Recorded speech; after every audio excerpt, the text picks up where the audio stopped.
A'udhu billahi minash shaitanir rajim. Bismillahirrahmanirrahim. Eines Tages machten junge Frösche ein Wettrennen.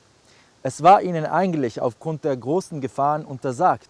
Doch hey, sie hatten sich gegenseitig angespornt und immerhin sind Regeln ja da, um sie zu brechen. In ihrem Temporausch konnten sie die Spalte, auf die sie zurannten, erst im letzten Moment sehen und so konnte die Tragik des Tages nicht mehr abgewendet werden.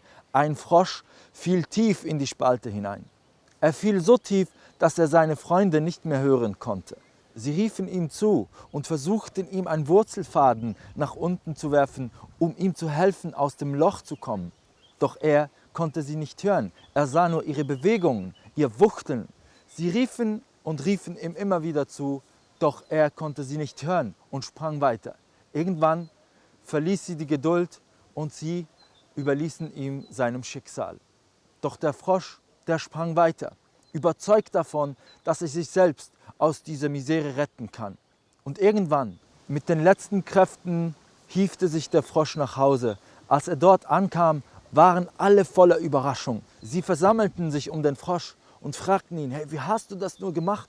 Wie konntest du dich nur aus dieser Misere befreien? Der Frosch sagte, ich konnte euch zwar nicht hören, aber ich konnte eure Bewegungen sehen und ich stellte mir vor, dass ihr mich motiviert. Also habe ich nicht aufgegeben und gekämpft, bis ich am Ende aus diesem Loch rauskam. Die Frösche sahen sich gegenseitig mit großen Augen an. Naja, hätte der Frosch wirklich gehört, was sie ihm zugerufen haben? Ich meine, den Rest könnte ich ja selbst vorstellen. Und wie viele Menschen spornen dich an, das Falsche zu tun, verleiten dich zu Sünden?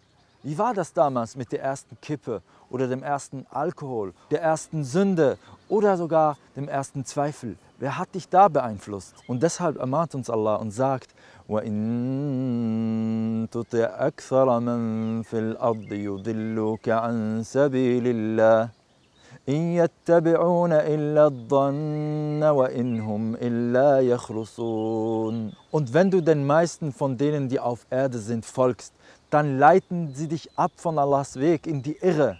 Sie folgen nur Mutmaßungen und stellen Schätzungen an. Hast du dich also schon mal gefragt, wem du so zuhörst und wessen Rat du befolgst? Denke darüber nach. Bis zum nächsten Mal. Assalamu alaikum wa rahmatullah.